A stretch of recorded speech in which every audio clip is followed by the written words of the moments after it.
A fighter throws a lightning-fast spinning heel kick and drops his opponent cold. The crowd erupts. It looks like something out of a movie, but then someone in the comments says that only works in competitions. That would never work in a real fight. And suddenly, everyone has an opinion. Some people call Taekwondo one of the most dynamic and effective striking arts in the world. Others dismiss it as a glorified point sparring game, a sport for children, a martial art that lost its way the moment it stepped onto the Olympic stage. So which side is right? Is Taekwondo actually weak? Or is the reality far more complicated than a simple yes or no? Today, on Kombat Club, we are going in deep. We are going to look at the history, the evolution, the criticism, the science, and the real-world application of Taekwondo. Not just the highlight reels, not just the haters, and not just the die-hard defenders.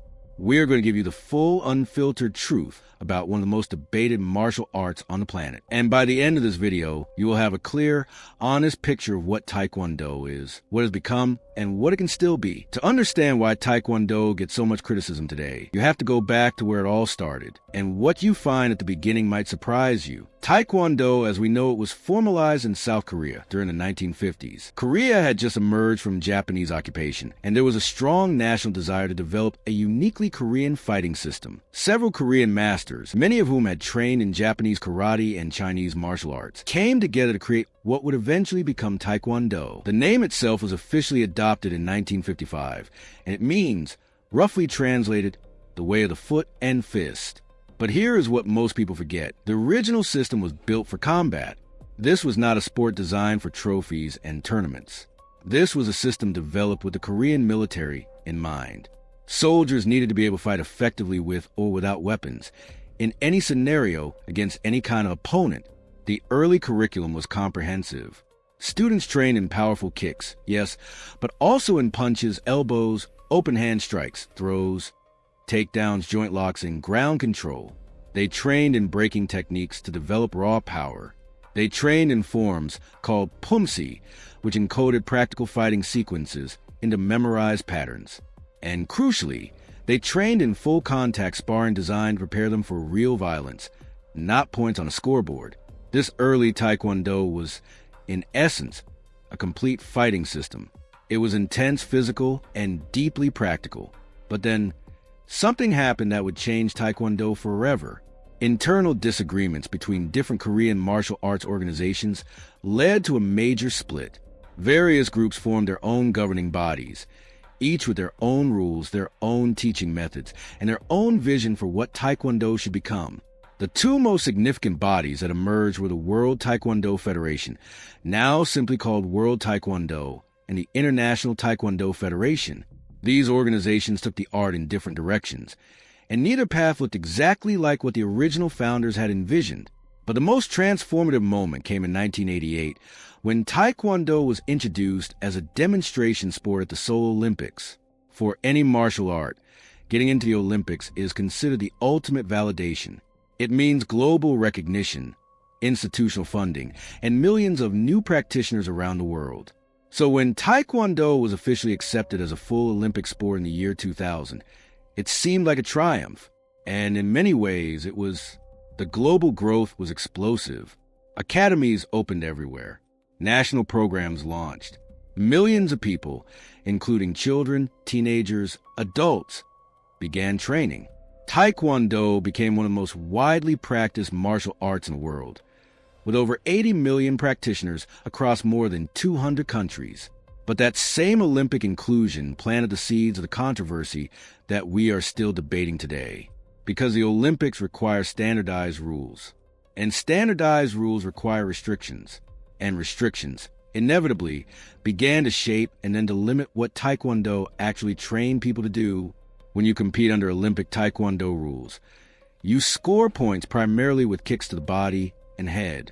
A spinning or jumping kick to the head scores the most points. Punches to the body score fewer points. Punches to the head are completely illegal. Grabbing, grappling, and takedowns are not permitted. If you clinch, the referee breaks it up immediately. Think about what those rules do to training. If you are preparing to compete, you spend the overwhelming majority of your time drilling the techniques that score points. Spinning kicks, jumping kicks, fast, snapping front kicks and side kicks designed to land on the sensor vest. You do not spend time learning to box, because punches barely score. You do not practice takedowns, because they are illegal. You do not develop your clinch game, because the moment you grab, the action stops. Over the decades, as more and more schools shifted their focus toward Olympic-style competition, the curriculum narrowed. Things that used to be standard parts of Taekwondo training gradually disappeared. The comprehensive striking system gave way to a system dominated by kicks. The grappling component, always present in the original art, was quietly dropped from most modern curricula. The self-defense scenarios, the realistic fighting simulations, the combat-ready mindset of early Taekwondo, all of it was slowly replaced by competition strategy. And this is where the reputation problem was born. Let us not sugarcoat this. The criticisms of modern Taekwondo are real. They are not just internet hate from keyboard warriors. They come from legitimate observations about what the sport version of the art actually teaches. The first and most common criticism is that it is unidimensional. Modern sport Taekwondo is a kicking art, full stop. If you train in the Olympic style for 5 years, you likely have excellent kicking technique, good footwork, and a solid understanding of kicking range. But you may have almost no experience dealing with a punch to the face, surviving a takedown, or controlling someone on the ground. In a real fight, all those things happen constantly. The second major criticism is that point fighting does not prepare you for real combat. This is not unique to Taekwondo. Any rule-based combat sport shapes its practitioners to succeed within those rules. But Taekwondo rules are particularly different from real fighting. In Olympic Taekwondo, light touches can score points. Competitors wear padded sensor vests. There are no ground phases. The psychological and physical demands of Olympic sparring are genuinely different from the demands of an uncontrolled self-defense situation. The third criticism is about the culture. Many modern Taekwondo schools are seen as child-centered environments where discipline, belt ceremonies, and forms demonstrations take precedence over combat training. Adults who walk into an average Taekwondo school hoping to develop genuine fighting ability often find themselves in a class dominated by 8-year-olds doing basic drills. That perception, whether fair or not, has driven many adults looking for practical training toward Muay Thai, Brazilian Jiu-Jitsu, or boxing instead. These criticisms are grounded in reality, and any honest assessment of modern Taekwondo has to acknowledge them. Before we go further, here is something for everyone who is watching this and thinking, I want to actually learn how to kick. Not just watch it, not just admire it, but really do it. Professor Michael, a Taekwondo and Krav Maga instructor and specialist in kicking technique and leg control, has built an online training program called Kickstart Kombat. It covers everything from a proper fighting stance and essential strikes to step-by-step flexibility and leg control training, all the way to spinning kicks, the most exciting techniques in any striking art. The program is adaptable to any martial art, whether you train in Muay Thai, karate, kickboxing, or any other system. You can access it from your phone, your TV, your laptop, anywhere. The link is in the description below. If kicking is something you want to develop seriously, whether you are a complete beginner or someone looking to sharpen what you already know, go check it out. Now back to the video. Now, here's where the conversation gets more nuanced, because saying Taekwondo is ineffective is not the same thing as saying Taekwondo kicks are ineffective. Those are two very different claims. Let's look at the kicks themselves. High-speed photography and biomechanical research have measured the force generated by elite-level Taekwondo kicks. A well-delivered roundhouse kick from a trained practitioner generates roughly the same impact force as a skilled boxer cross. A spinning back kick, one of the most powerful techniques in Taekwondo arsenal, can generate force exceeding 1,700 newtons. That is a blow that, if landed cleanly, ends a fight. Taekwondo practitioners develop exceptional hip flexibility, explosive leg speed, and precise targeting. These are genuine physical attributes that translate to real striking power. The question is never whether Taekwondo kicks are powerful. They absolutely are. The question is whether the training methodology of modern sport Taekwondo prepares you to actually land those kicks when someone is throwing punches back at you, grabbing you, and refusing to stand still at kicking range. And there the answer is more complicated. In controlled experiments and documented street defense situations, people with Taekwondo training have successfully used kicks to neutralize threats. A fast, accurate kick to the midsection or knee from someone with years of technical training can absolutely stop an untrained attacker. The range management, the timing, the hip mechanics, all of it can be applied in real situations. The problem is that the modern sport practitioner has often trained almost exclusively against other sport practitioners, under sport rules, in a sport context. When they encounter a different kind of confrontation, the tools are there, but the tactical preparation may not be. Let us give credit where credit is due, because Taekwondo does several things exceptionally well. The first is kicking range management. Taekwondo practitioners are among the best in the world at controlling distance with their legs. They learn to use the length of their kick as a barrier, keeping opponents at range, measuring distance instinctively, and creating angles with footwork. This skill is transferable to every other striking art and is something that boxers, for example, often have to specifically add when they cross-train. The second is speed. Taekwondo training produces some of the fastest kicking athletes on the planet. The emphasis on snapping, relaxed technique, rather than muscle movement means that advanced practitioners can throw a head kick faster than many people can react. Speed in striking is a genuine self-defense asset. The third is target variety. A Taekwondo practitioner who is trained seriously can attack the head, the neck, the ribs, the solar plexus, the knee, the inner thigh with kicks. That range of targeting options, when combined with good setup technique, gives a skilled fighter genuine versatility at kicking range. The fourth is conditioning. Olympic-level Taekwondo training is physically demanding. The footwork drills, the bag work, the sparring, the flexibility training, all of it produces athletes who are fast, agile, and have excellent endurance. Physical conditioning is never irrelevant to self-defense. And fifth, there is the psychological dimension. Training in any serious martial art, including Taekwondo, builds composure under pressure. Sparring, even sports sparring, teaches you to function when your heart rate is elevated and someone is actively trying to score on you. That experience of controlled stress, repeated thousands of times over years of training, does build a kind of mental resilience that is genuinely valuable. Perhaps the most honest laboratory for testing martial arts is mixed martial arts competition, where everything goes and the rule set is broad enough to expose weaknesses that a more restrictive sport would hide. And here is what the data from MMA actually shows. Taekwondo backgrounds are not a liability.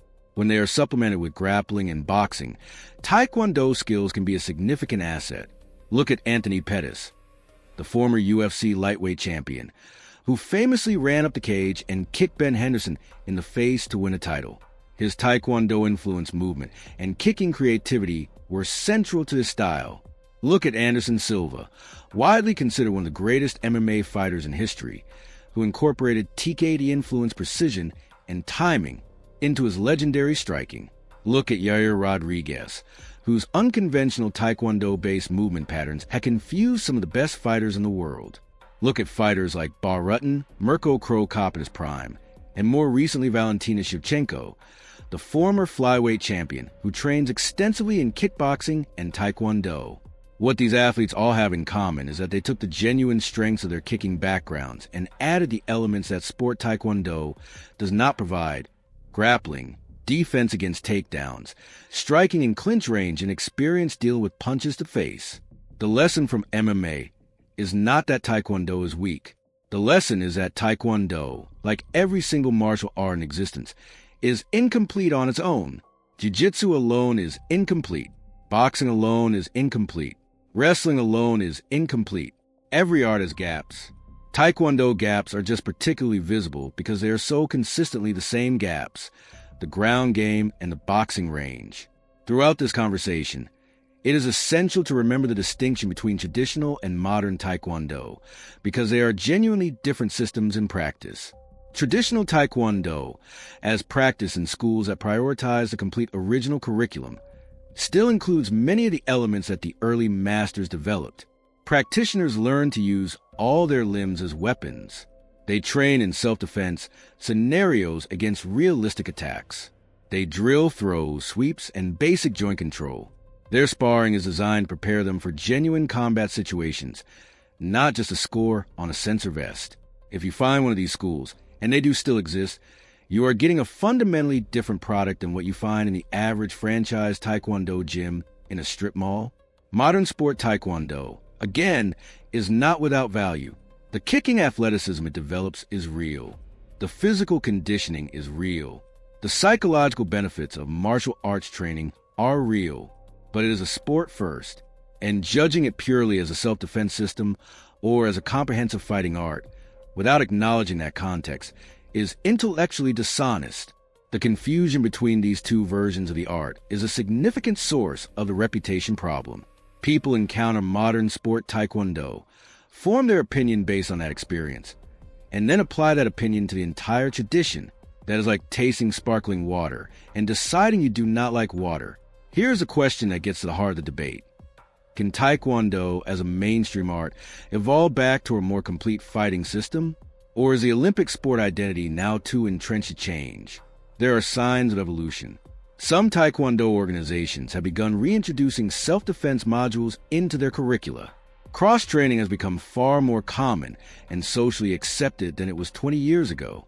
Many serious Taekwondo practitioners actively supplement their training with boxing and grappling, and the internet has made it easier than ever for practitioners to see exactly what their art is missing and go find it.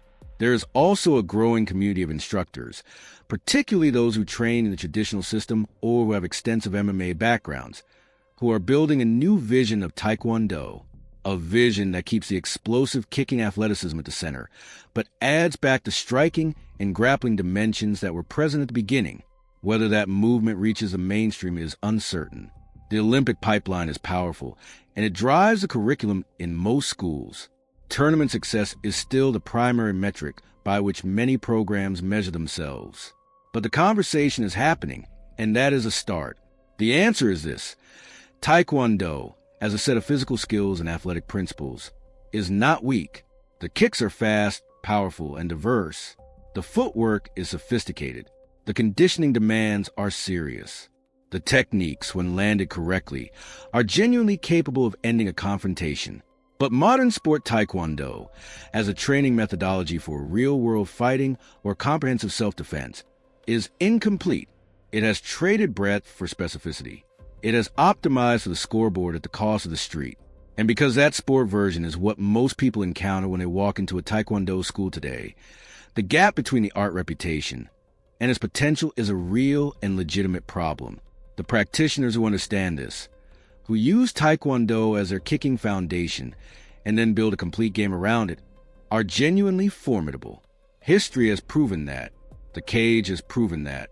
And countless real-world situations, documented and undocumented, have proven that. But the art will not recover its broader reputation by pretending the criticisms do not exist. It will recover by evolving, by reintegrating what was lost, by embracing the same honest self-assessment that made it relevant in the first place. Taekwondo is not weak, but in its current dominant form, it is unfinished. And there is a significant difference between those two things. That is our breakdown for today. If you made it this far, thank you. This kind of deep dive content takes serious research, and your support by watching, commenting, and sharing genuinely makes it possible to keep doing it.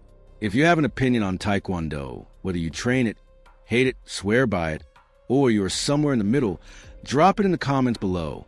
We read everything, and we want to know where you stand. And if you want to actually start developing your kicking game from the ground up, seriously and systematically, check out Kickstart Kombat in the description.